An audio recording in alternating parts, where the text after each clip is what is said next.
Hi friends, 2 தீமோத்தேயு 2ஆம் அதிகாரம் 20-21 வசனத்தில் பார்த்தீங்கன்னா, ஒரு பெரிய வீட்டில் பொன்னும் வெள்ளியுமான பாத்திரங்களும் அல்லாமல் மரமும் மண்ணிலுமான பாத்திரங்கள் இருந்ததாம்.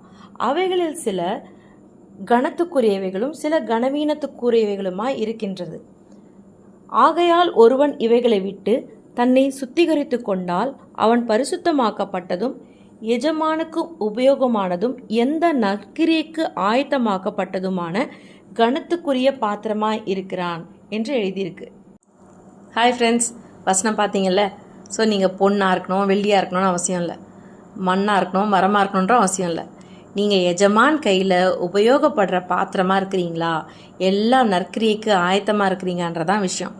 நான் என்னங்க சாதாரணமாக பாயை சுட்டிகிட்டு இருக்கிறேன், செருப்பு எடுத்து போட்டுட்ருக்கிறேன், இல்லை நான் சேர் அடுக்கி வச்சிட்ருக்கிறேன், இல்லை வெளியே வரவங்களுக்கு போகிறவங்களுக்கு நான் அவங்களுக்கு வழி காட்டிகிட்ருக்கிறேன், இந்த வேலை தான் நான் பண்ணுறேன், எனக்கு ஸ்டேஜெல்லாம் இல்லைங்க, எனக்கு மைக்கெல்லாம் இல்லைங்க அப்படின்னு நீங்கள் யோசிச்சிங்கன்னா நீங்கள் உங்களையே ரொம்ப அண்டர் எஸ்டிமேட் பண்ணிகிட்ருக்கீங்கன்னு அர்த்தம்.